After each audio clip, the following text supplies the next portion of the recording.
Well, the Predator has flown where others dare not tread. It has lifted the fog of war, and military officials say the unmanned aircraft is turning the tide in the Middle East wars. We've seen the Predator fly before, but never like this. The I-Team was granted exclusive access to the full training regimen for pilots and gunners in its home at Creech Air Force Base right here in southern Nevada. And Jonathan Humbert joins us now. Jonathan, must be something really to learn how to fly one of these things. It was, and it's really complicated. It's not easy, and the best way to describe it is the world's most powerful video game. It sounds like child's play, but it certainly isn't. You can sit in a seat in a building just 45 miles northwest of Las Vegas and via satellite launch missions, watch insurgent convoys, take out Al-Qaeda operatives, and be home in time for dinner. It's been called war by remote control, and it's the wave of the future in your hands today.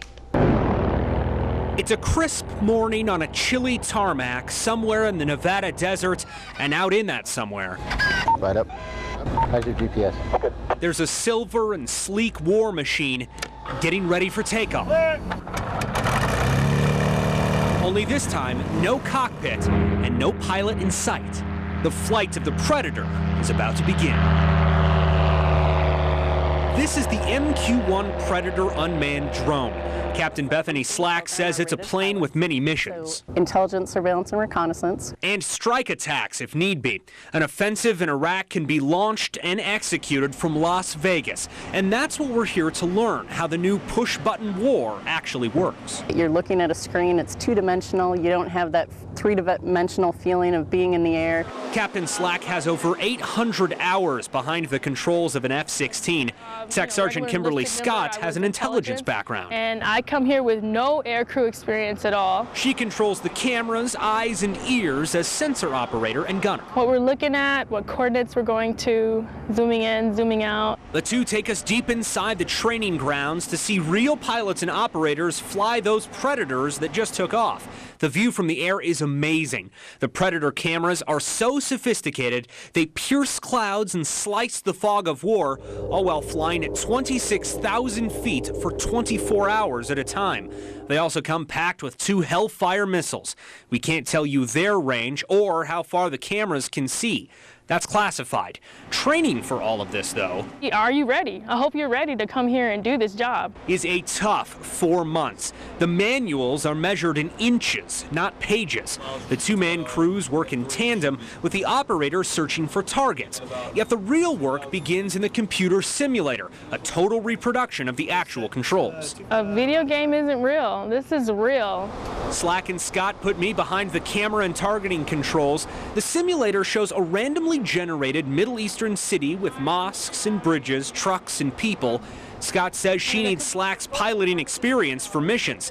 Scott calls it, quote, looking for apples and oranges. So they're going to help us while we're looking for that specific apple, that specific orange. They're going to help us see through the weeds. Well, this might be the best way to look for that.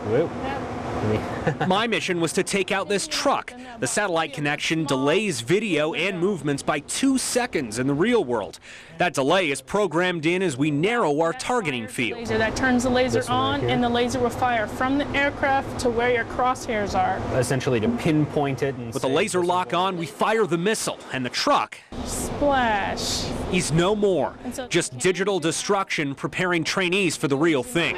For Slack and Scott, being halfway around the world keeps them safe, but their work makes a difference.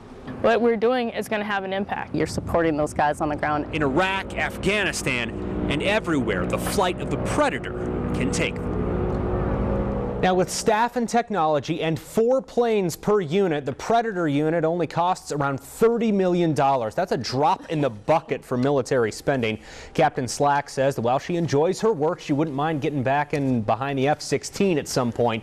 But for potential pilots of a younger generation, flying the Predator is very appealing. Some sensor operators are just 19 years old. Guys, the future is here. Now, we've got a web extra talking a little bit more about what it's like being behind there. We've got that online as well at LasVegasNow.com. It's a robot war, really, is what it is. Absolutely. Yeah. I saw that movie Body of Lies. They had things just like that in there, and until you told me it's exactly what's going on, I hardly could believe it was real. It's about safety, and I think that that's Yeah. where things are trending with the military. It's cheaper, it's faster, and it's safer. And really, when we're looking at the way things are moving and the way things are trending in warfare, there's no better way to do it than have folks who are here in a city where they can be safe, and we can do recon, we can do all sorts Keep of the things over casualties there, down. and more Yes. importantly, take care of enemies if need be. All right. Thanks, Jonathan. Good story.